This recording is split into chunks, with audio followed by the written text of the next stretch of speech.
Was the whole process from the idea and to the post-production and the release in Cannes, how many years? So it took like 5 years mostly when it comes to the production of the film from the beginning, or else like the actual creative process, maybe 10 years when it comes to again carving out that story from building the first scripts, developing the storytelling, the storyboard, and all that. I think these things usually take from 10 to 5 years. So animation, yeah. The record of the film board is 15 years. How many, 15? 15 years. For which film was that?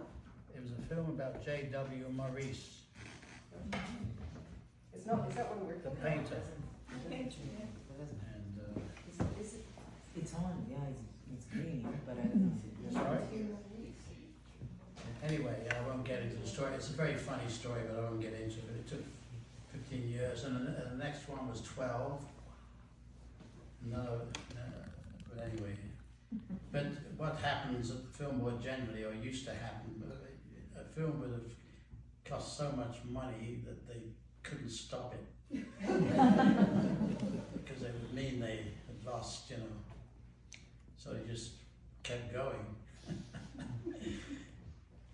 Fortunately, they were good films. Anyway.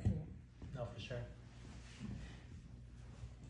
But yeah, I mean, I think that the main idea is that at least the thing I was hoping to exemplify was just some experiment, some facts about what happened in this experiment is really just the idea that you have an environment where someone that shouldn't really, I kind of call it like, I mean in a good way, but it's like unsolicited content in a sense that no one really knew we needed this, but creators just make it happen. But then you actually have enough of an environment, a safe environment for something to grow long enough. So I think that's the thread in here, and again, even having access to Don, and just discussing film and just having that environment for something to last long enough to actually come up, because none of this was straightforward, and again, it's not something you can really.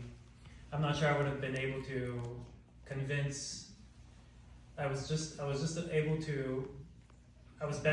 privileged enough to have access to trust long enough for something that I was not sure, wasn't clear, to just basically grow and exist. And then once it's there and it kind of imposes itself, maybe it has this elan, and then it's too hard to undo it because it's already happening. So I think that's maybe one of the main strategies when it comes to writing a story. Just kind of get it done, and then the damage is kind of done, and then you try.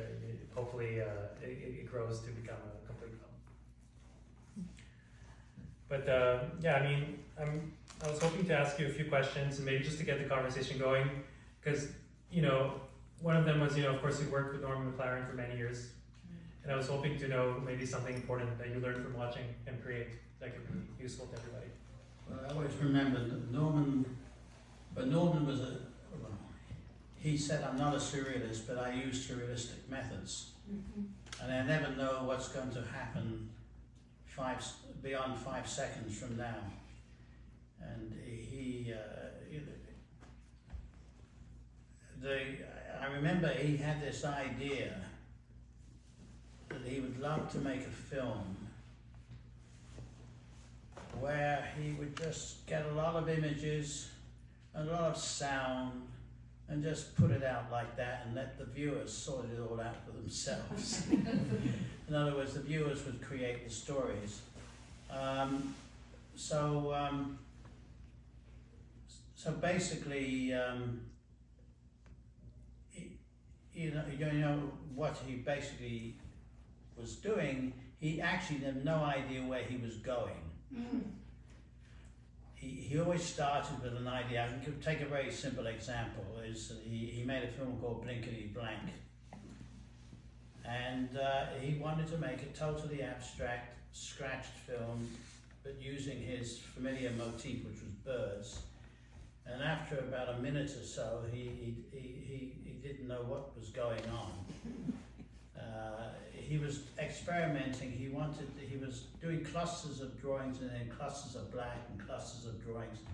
But he got to a point where the film was just, he had no idea what he was going to do. And he said, he actually then was forced to create a story, and he was inspired by the notion of the Australian bowerbirds, where the male has this habit of collecting pieces of like glass or fancy stones and that, and that's how they attract the female. They build a nest and they have all these glittery objects, and then the females come to them. So the film essentially is something that started totally abstract, and gradually a story emerges out of it. And it was only very late in his career that he started making films which had a very apparent story, such as Pas de Deux, his famous dance film about love. So, but I was very much affected by all of that. So I've always, because I'm essentially a documentary filmmaker, I always begin with a hypothesis. But I've no idea. I look on it as a journey, and then there's something that Alex was talking about. Is this? There is this thing where you're forced, as it were, to fall into a format. It's what the late Peter Watkins, who died just 2 weeks ago, this great documentary filmmaker, he called it the monoculture. You know, everything on television, because the thing is, most television documentaries, you know how it's going to end, because they tell you at the beginning what they're exploring. And it's much more exciting to begin with a hypothesis, which is usually a kind of a question, and you've no idea where it's going to take you. You're trying to find something out. And so that's my whole attitude about documentary films. So basically there are two sorts of documentaries. The one which fits into the kind of template, and then the other which uses film as a medium to explore something which is not known. And what happens is, usually I answer the hypothesis by the end of the film, but I usually end the film with a question. In other words, hang on a second, we've found an answer, but that opens another door, and that's raised another question. And then, of course, I make the next film. Which anyway, so the thing is that I believe, I've never really gone through this process that Alex describes, you know, of investigate and development and production. I just sort of start, and fortunately people put up with me, and eventually the film emerges. The film I showed here a few months ago, which was an archival film, was you know, I was asked to make it about the women who worked at the film board in the 1940s, and they were all basically forgotten or in the shadows because it was a man's world. So the film, the making of the film, was a continual research project, and the film kept changing from day to day as I found something new. Like a family would send me a pile of photographs or some letters or something, and so my whole feeling is that documentary, which is a journey, is much more interesting than one where you know that you're going to get on at this station and get off at that one. Yeah. And do you feel, is animation documentary that different? Or is there not maybe from your experience? Well, I mean,